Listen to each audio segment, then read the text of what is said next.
What is up, YouTube? It's your boy The Walk 71, replaced today with a 4, and I am here with my NXT TakeOver War Games review for you guys. Now, honestly, I enjoyed the show from the second match on. I enjoyed the show.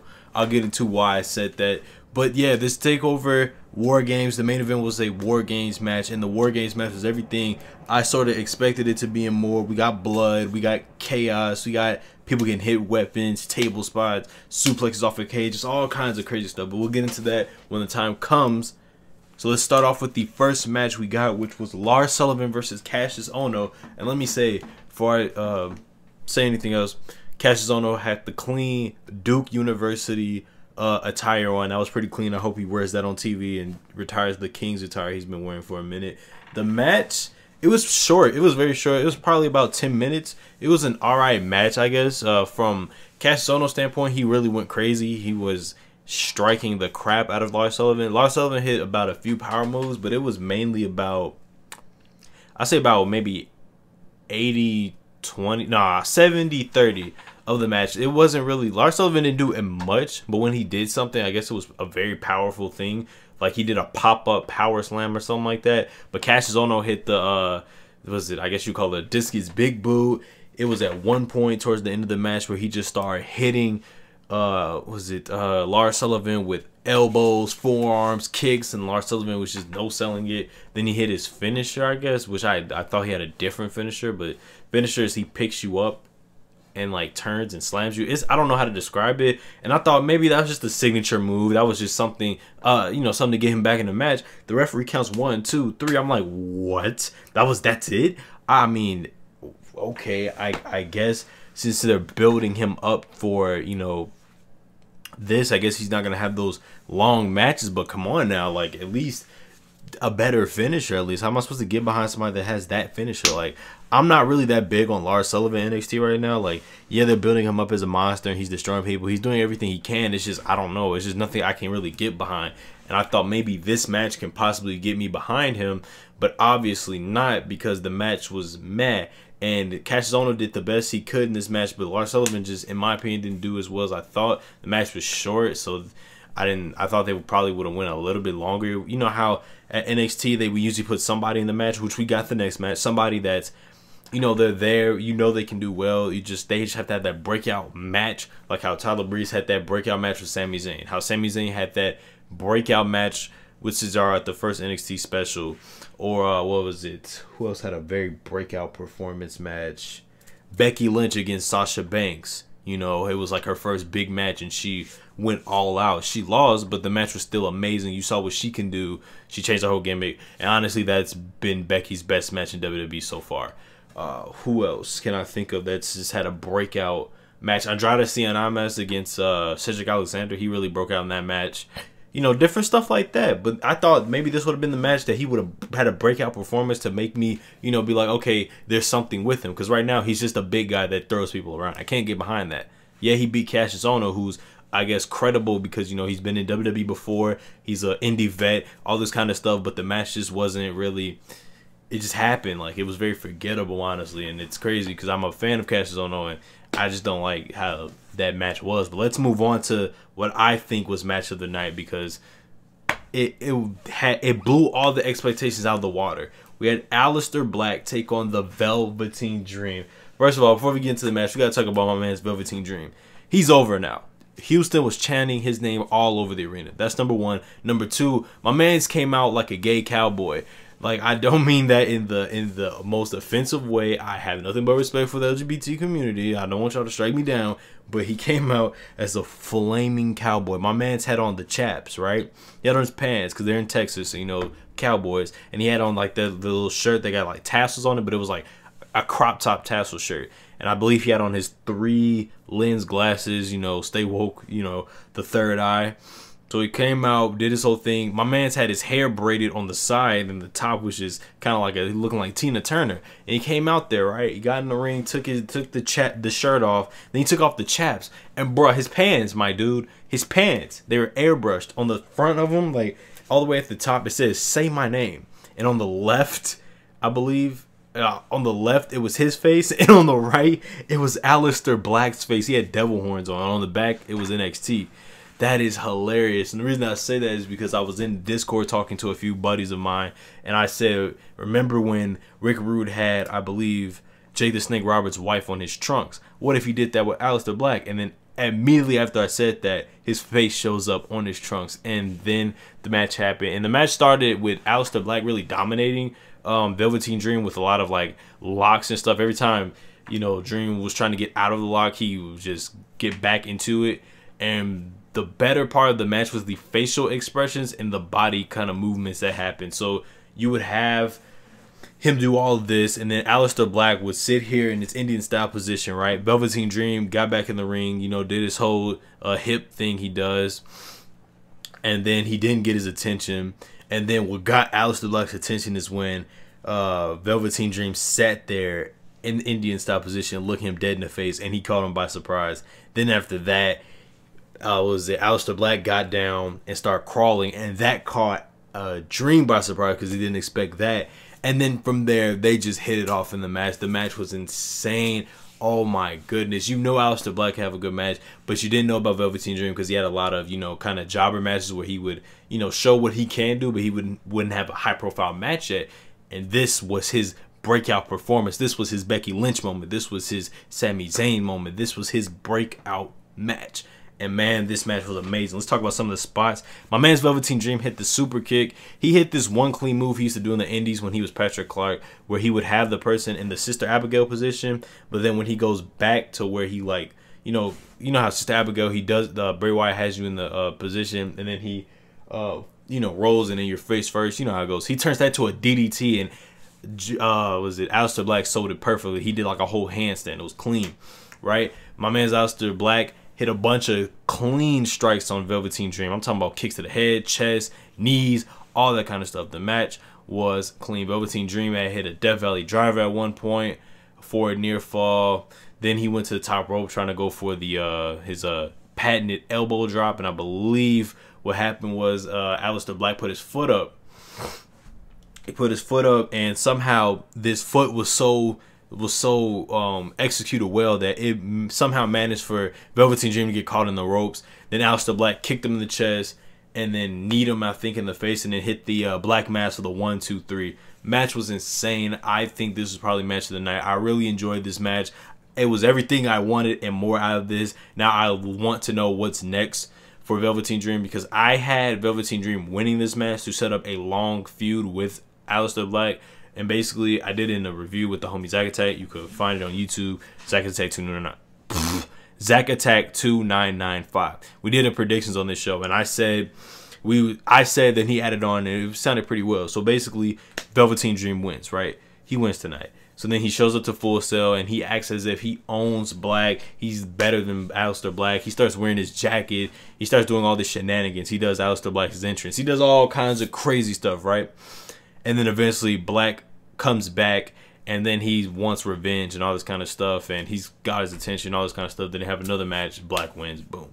But Black won. Then after the match, he was sitting down in Indian style. Velveteen Dream was on the floor kind of grabbing him or whatever. He's still sort of ignoring it. Then he said these famous words. Enjoy your infamy, Velveteen Dream.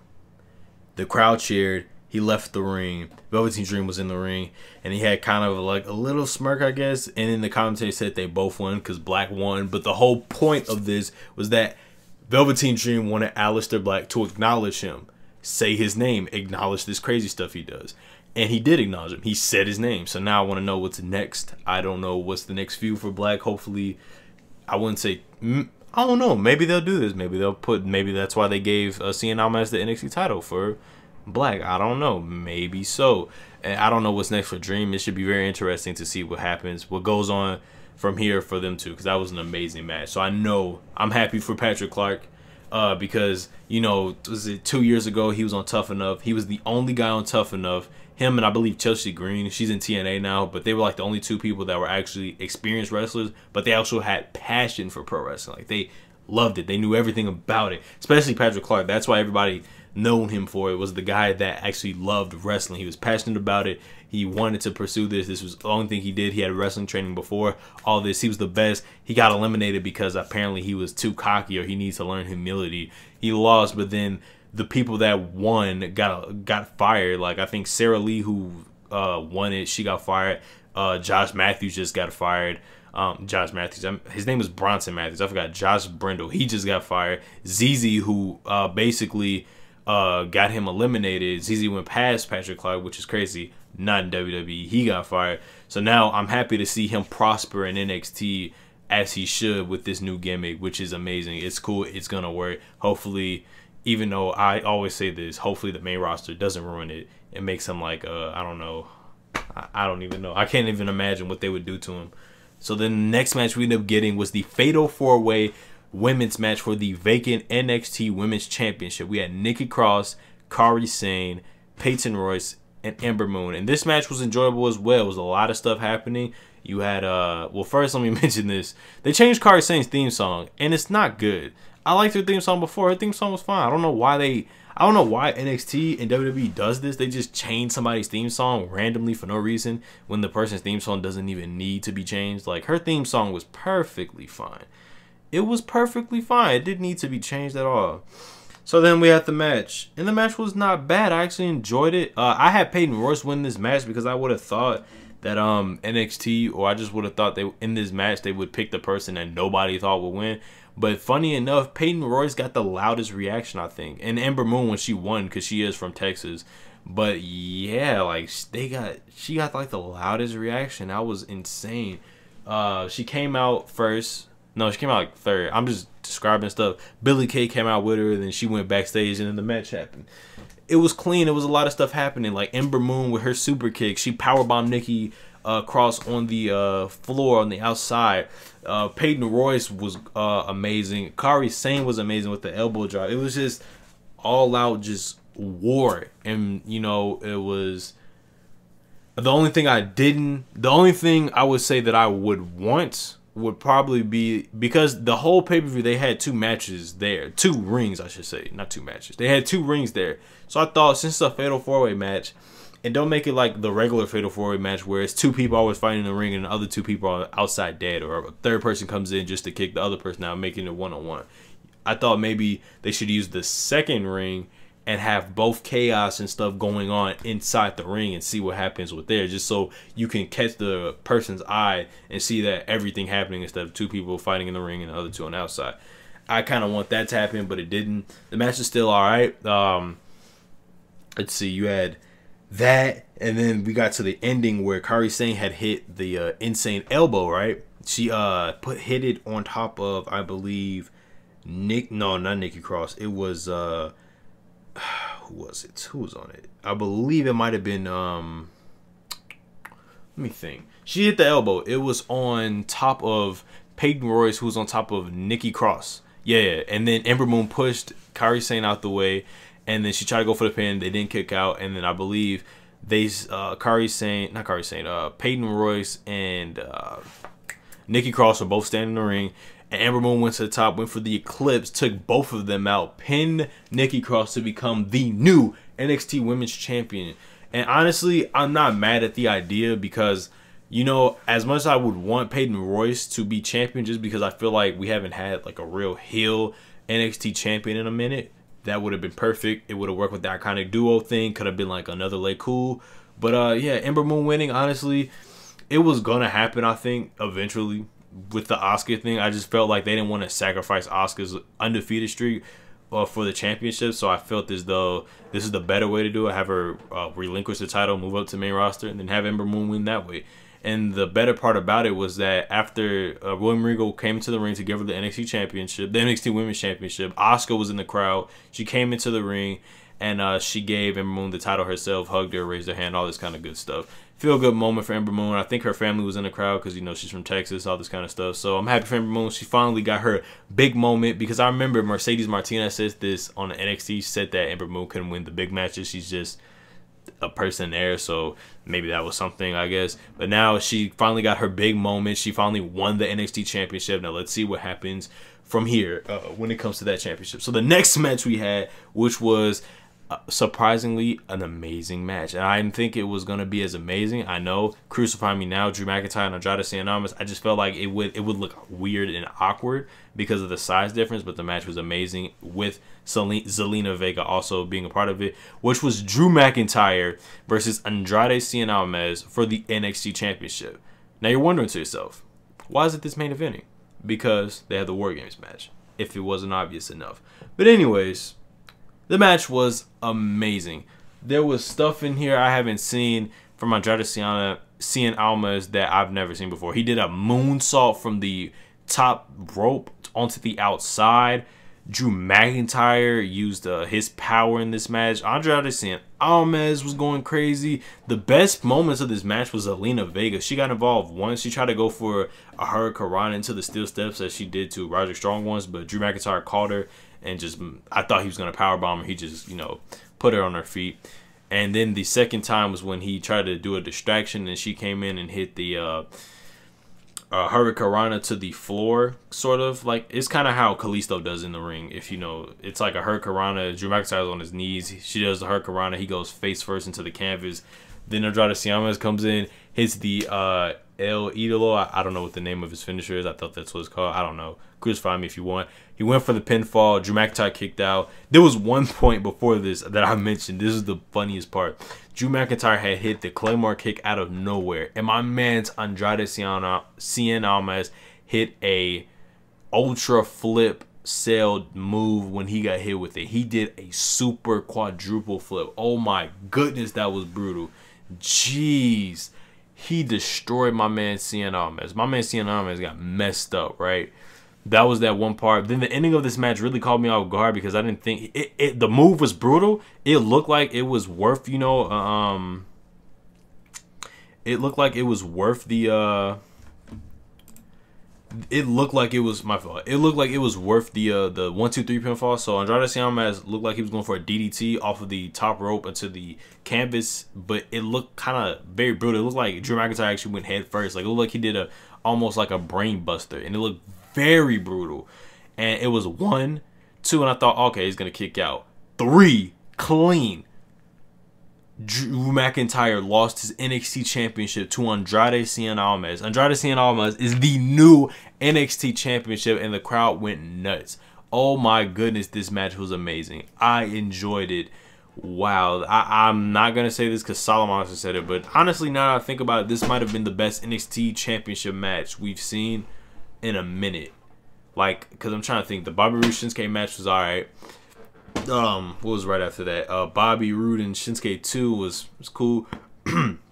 Bobby Roode and Hideo Itami was clean. It wasn't as bad as people thought it was. It was just the crowd was dead when I was there. NXT TakeOver Chicago, the crowd was like halfway dead, so they were just waiting for that match to be over with, and it got overshadowed by the ladder match. What was after that? What was the next TakeOver? TakeOver Brooklyn. That match was not terrible. Like, honestly, that whole pay-per-view from top to bottom was actually amazing. It was just, you had to pick the worst from the best, and the match wasn't terrible. It was cool.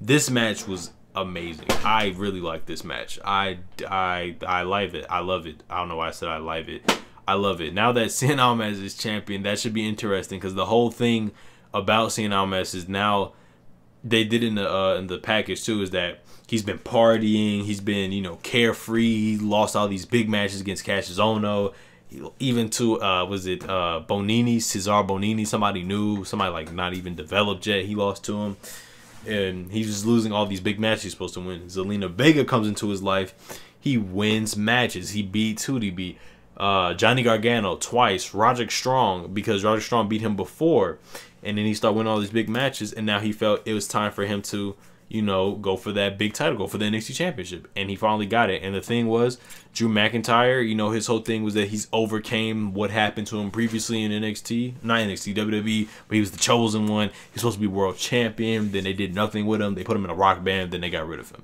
He came back, won the title, and now he's like a success story almost, right?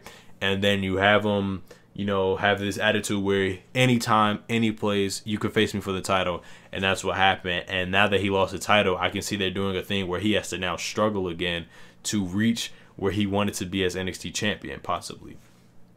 that's something. But I know with this whole thing, it kind of makes sense that he won the title now, because the Zelina Vega is like what turned his whole career around, and now he's winning the big title in NXT. He's now an NXT champion. That is insane.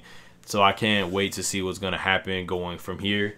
Maybe this is setting up for Aleister Black and Andrade Cien maybe I don't know. So then we got to the main event, the NXT War Games match. Now, honestly, I'm gonna keep it $150 with you guys. I was born in the year 2000.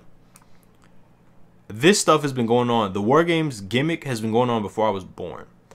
So I'm not too familiar with the War Games match. Like, I've seen clips and stuff, and I saw sort of the appeal to it because it had 2 rings that was interesting to me. Then they had the cage over it. Then they had the roof on it too, which was interesting.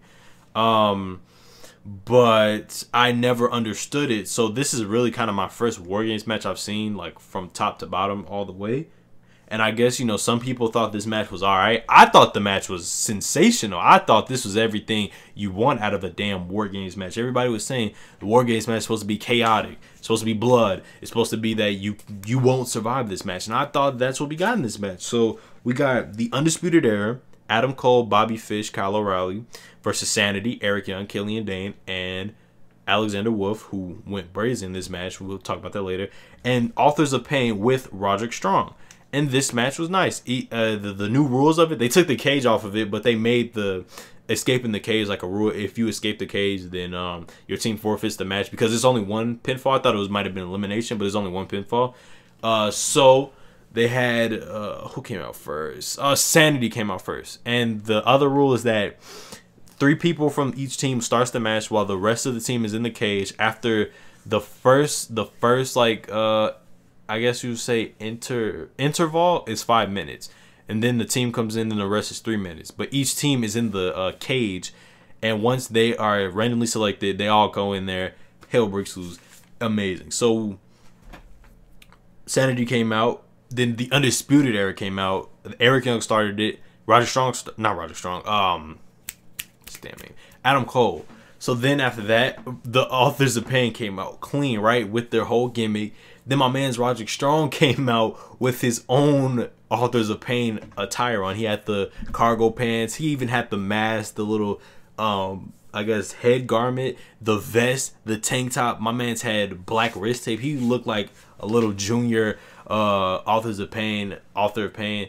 So then the match started. It started with Roderick, Eric Young, and Adam Cole. And the match started off like kind of slow. It was just, you know, kind of a, I wouldn't say a filling out process, but they were just, you know, doing whatever they were doing, going at it with each other. Then eventually when the timer went out, Undisputed Era came in. They started beating everybody up because that's what they're known for, being sly. And I noticed what they did for each team when they came in. It was like when the Undisputed Era came in, they were real sly. They were real sneaky kind of. And then when the Authors of Pain came in, they started using their power, throwing people over stuff, which I'll talk about in a minute. And then Sanity came in, throwing complete chaos by just bringing all kinds of weapons in, especially Alexander Wolf. But back to Undisputed Era coming into the match, they start beating up everybody, destroying everybody, doing their thing. Then eventually the Authors of Pain came in, and they just went nuts. So the I think it was Akam or Razor, they just, this is how it started. First they threw, what am I thinking of? Who did they throw first?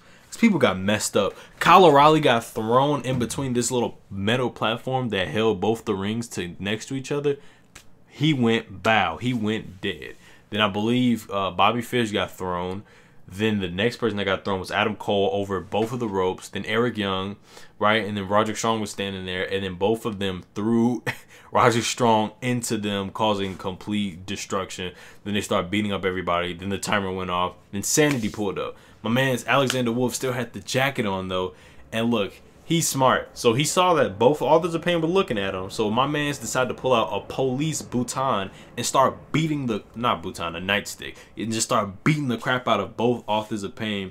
Then my man's Killian Dane the whole time is just bringing in weapons. He brings in a trash can, steel chair, a chain, a table, which all got used in the match, thankfully. And then he closed the door and it began. Everything. Craziness from top to bottom. Let's talk about Let me see. What do I want to talk about first? Blood. There was blood in this match. Alexander Wolf bled so much blood from a table spot. Let's see. What do I want to talk about first? My man's Killian Dane went brazy tonight.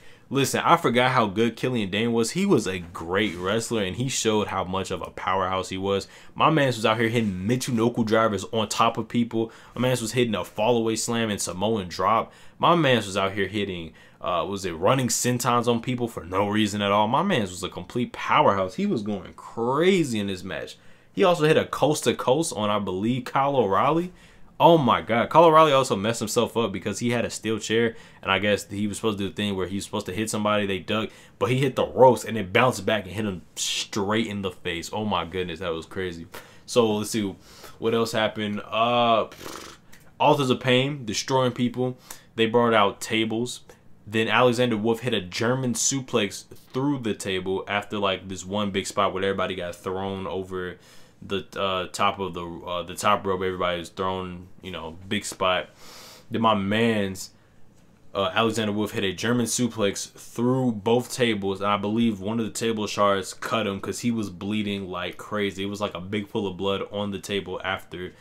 Let's see what else crazy happened. Roderick Strong going crazy, you know, breaking people's back. He had his little hot moments. Adam Cole climbed the top of the thing, and then Roderick Strong suplexed him off of the top of the structure into everybody. He kicked out of 2, of course. Let's see. I'm not going in order by the match. I'm just talking about what amazed me in this match because a lot of stuff did. People getting just bashed with weapons, kendo sticks, chains. I remember at one point, Kyle O'Reilly used the chain to put Alexander Wolf in an arm bar, and he was using it to restrain his arm. And then Eric Young hit an elbow drop, and then Bobby Fish hit a moonsault. That was clean. I messed with that. So then he hit that. Then the Authors of Pain actually hit their finisher, the last chapter, on this little metal platform I was talking about earlier, on Big Damo or Killian Dane on the metal platform that was like in between each ring. They hit that. That was clean. And I believe the Authors of Pain just got taken out by Kyle O'Reilly and Bobby Fish. I believe they hit the Chasing the Dragon with both the kick and both kicks from Adam Cole and Bobby Fish to the pile driver from Kyle O'Reilly, or however it went. It was either Kyle O'Reilly doing the Brainbuster or Bobby Fish, one of the two. They hit that, right? You know what I'm saying? And then after that, Eric Young got hit with the Shining Wizard. He put a chair in front of his face because he thought he could stop it. Die. 1, 2, 3. The Undisputed Era wins the War Games match. And honestly, the match was great. I just felt as though the ending should have been more, they should have still been dead or something like that. Like, it should have been like they did something big to each other to the point where like both of them are dead, and then one of them just happens to fall on top of each other for the 1, 2, 3, and they're dead the whole time. Because, I mean, they did the point, well, like I said, about nobody surviving War Games. Because if you look on the pictures on Twitter, you see people look destroyed, defeated, mutilated almost, right? Destroyed.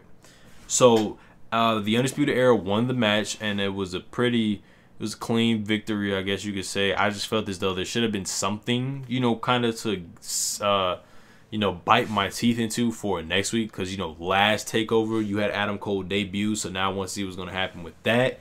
Then the week before, what was the TakeOver before that? Chicago, you had, Tommaso Ciampa turn on my man Johnny Gargano. The previous 2 TakeOvers were literally just Bobby Roode celebrating him winning the title. So that was like, okay. I just felt there would need to be something to, you know, kind of something to leave me looking forward. But I have other stuff for that, so I'm fine with that, I guess. I thought Roderick Strong would have turned on AOP and joined the Undisputed Era, but I guess not. So I guess we're going to get this Roderick Strong Adam Cole match at a next TakeOver. I'm going to assume the TakeOver in January because they did promote it. So yeah, the match was good. I like this TakeOver. This was a good TakeOver. You know, NXT never has a bad TakeOver. I can never say each TakeOver is horrible because they at least have 1 or 2 amazing matches to watch to recover it, honestly.